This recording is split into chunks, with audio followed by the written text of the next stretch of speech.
and welcome along to AFTV Transfer Daily, the show that keeps you up to date with players that have been linked with a January transfer move to Arsenal. Mondays. They're getting rough at the moment, Mondays. Arsenal losing yesterday in the FA Cup on penalties to Manchester United at home. Another painful one. Two defeats in a week at home. Even though we didn't lose over the 90 minutes, but it was a very, very damaging defeat. By the way, before I get stuck into it, I just got to say that some of the tweets that were directed at Kai Havertz's wife by a couple of trolls claiming to be Arsenal fans are absolutely disgraceful. They should be banned from social media. They're scum, absolute scum. I had to say that because when I saw the things they were saying, I mean, they're not fans. Those are not fans. Now, listen, there was a lot of criticism for Kai Havertz for the game, quite rightly so. Yet again, missing sitters in the game. Let's be real. That game yesterday, we threw that away. We missed a penalty. We missed a hatful of chances. It's the story of Arsenal at the moment. And when you add into that the fact that Gabriel Jesus stretchered off in the game, really feel sorry for this guy. There's lots of rumours that it's an ACL injury. If that is true, that's a season-ending injury for Gabriel Jesus. He's just had no luck whatsoever with injuries. Now, surely Arsenal have to go out into the transfer market and buy a striker. With the injury to Jesus, literally now they're forced to do it. The only striker at the club, and if you can call him a striker because he's not an out-and-out striker, is Kai Havertz. Look at the damning statistics over the last couple of games. And I ain't no big stat man, but look at this. Arsenal had 23 shots against Newcastle, 3 on target. Arsenal had 26 shots against Manchester United. That's a total of 49 shots. 49. I know people are talking about the style of play and stuff like that, but 49 shots over the last 2 games, and all we scored was 1 goal, and even that was deflected. 49 shots. What does that tell you? What does that tell every single body that watches Arsenal Football Club? They do not have clinical forward players or strikers.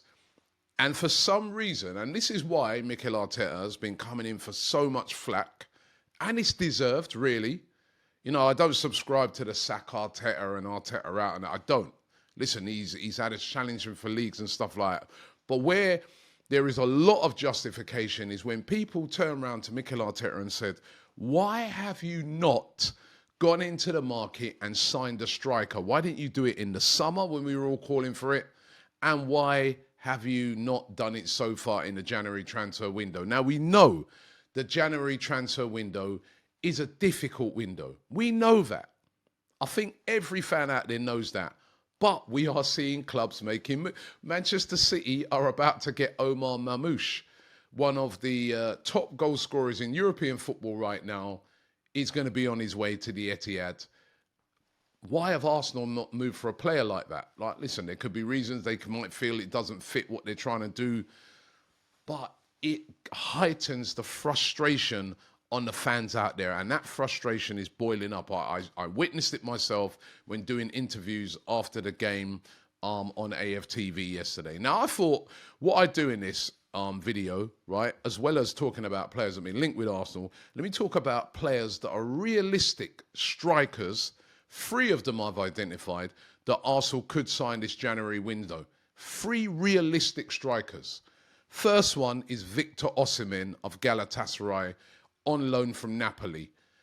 Victor Osimhen is gettable this transfer window. He's on loan to Galatasaray. He's been doing well for Galatasaray, as he always does. He always scores goals. He's an out-and-out striker. A couple of seasons ago, he led Napoli to their first title in over 20-odd years. He's a clinical striker, right? 13 appearances this season so far for Galatasaray, 10 goals, 4 assists, right? For me, a player that is made for the Premier League. Now, The price, we all know that originally in the summer they were being talking about 100 million, 110 million stuff. That price has dropped down. It'd probably be around about the 75, 80 million pound mark, which of course is expensive to do in January, but we got a crisis at the moment. That's where we're at. It's a crisis. No Saka, no Jesus, no league. That's how I'm looking on it right now. We have to go into the market. His wages were a problem in the summer when it came to his proposed move to Chelsea, but he's gettable this transfer window. Arsenal should go out there and have a look at Victor Osimhen. Here is another striker that is available this January transfer window. It's Jonathan David of Lille, right? Jonathan David has had an incredible record of scoring goals since joining Lille. Even if we look back at, let's just take a look at the last few seasons, right? So, first of all, if we look at this season, 11 goals in 17 appearances. That's good. 17 goals in all competitions for Lille so far this season, right? Last season in the league alone, not even in all competitions, last season, he scored 19 goals. The season previous to that, in the league, he scored 24 goals. He's a goal scorer, a natural goal scorer. He's still young, 24, and he's gettable this January transfer window. His contract expires in the summer. He hasn't signed a new deal yet, so he can walk away for free in the summer. He's available to talk to teams right now, right? And listen, you may have to pay an inflated fee for him because Lille will try and hang on to him, but then Lille will want to get some money in rather than him walking away for absolute nothing in the summer, which is something that he's about to do. So Jonathan David is available this January transfer window. And as I said, we're in a crisis right now. Simple as that. Then there's Jhon Durán of Aston Villa. He's the third one that I'm identifying right now. Again, it wouldn't be cheap. But we know that Villa, because of the PSR rules, may be forced to sell him. Remember, last season, they sold probably their best player at the time. If you took out Ollie Watkins, they sold Douglas Luiz to Juventus. That was because of PSR issues. Jhon Durán is available this January if the price is right. Now, listen, Jhon Durán would jump at a move to come to Arsenal. He's not the number one striker at Aston Villa. He's got 7 goals already this season, 12 in all competitions, and he's only really started about 7 games. He's a really exciting player, and he's gettable this January transfer window. So when people say, well, there's no one available, there are people available. And I've not even mentioned people like Gyökeres and people like that because I know those are very, very difficult. Nico Williams, it depends on those two, whether they want to leave and that. Those 3 there are gettable this transfer window. And as I said, we were told that Omar Mamouche would be, impossible to do this transfer window, yet still he's on his way to Manchester City. Arsenal need to move in this market. They need to get their skates on. Game against Tottenham on Wednesday, Villa at the weekend. I think we should have had players in before this. Now we go into those games really, really light. Really light. I don't even think, who's going to be the attacking player on the bench? Probably Trossard. That's it. Who's badly, badly off form. If we are to salvage, because let's remember, last season, we got into January. We'd had a poor December.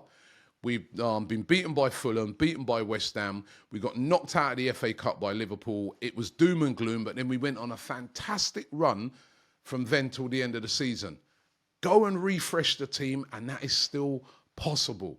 But with the current side and that, forward line, which is misfiring at best, I told you the stats at the start of the show, we got problems that we need to solve and are solvable this January transfer window. If this had happened in February, March, we're in big trouble, but we've got a chance to fix it. Now, a couple other rumours I'll tell you about. Lorenzo Pellegrini of Roma being linked with Arsenal today. This is according to La Repubblica. They were reporting this one yesterday as well. They said that Arsenal are interested in the player. 28 now. His contract is up in 2026. Hasn't signed a new deal yet. A very, very good defender. Midfielder. Experienced midfielder as well. A lot of clubs also taking a look at him over there in Italy, including Napoli and Inter. Very, very interested in signing him. And the rumours continue today about Kingsley Coman. This would be a fantastic signing if Arsenal could pull this one off on loan. Very experienced player, a winner. He's won in every league he's been in. And according to Football Insider, they're saying that Arsenal are keeping tabs on him. I don't hear about no tabs right now, the fans. They want players to come in right now, right? This is critical right now. And Arsenal really, really need to get some business done if they're to have any chance. We're still in the league, still in the league hunt, still in, and I know we're points off, but still realistically we're in that. Got an extreme outside chance in the League Cup, the Carabao Cup, probably going out of that, but little chance. And we're still in the Champions League with a chance for automatic qualification. We cannot afford to leave ourselves short in this January transfer window. Thanks for watching the show today. Don't forget to look out for our big interview we got coming out with Sol Campbell, where he talks about the reasons why he left Tottenham to join Arsenal. Absolutely brilliant. Lots of content ahead of the big North London derby on Wednesday. A must-win game for Arsenal. But thanks for watching the show today, and I'll see you tomorrow.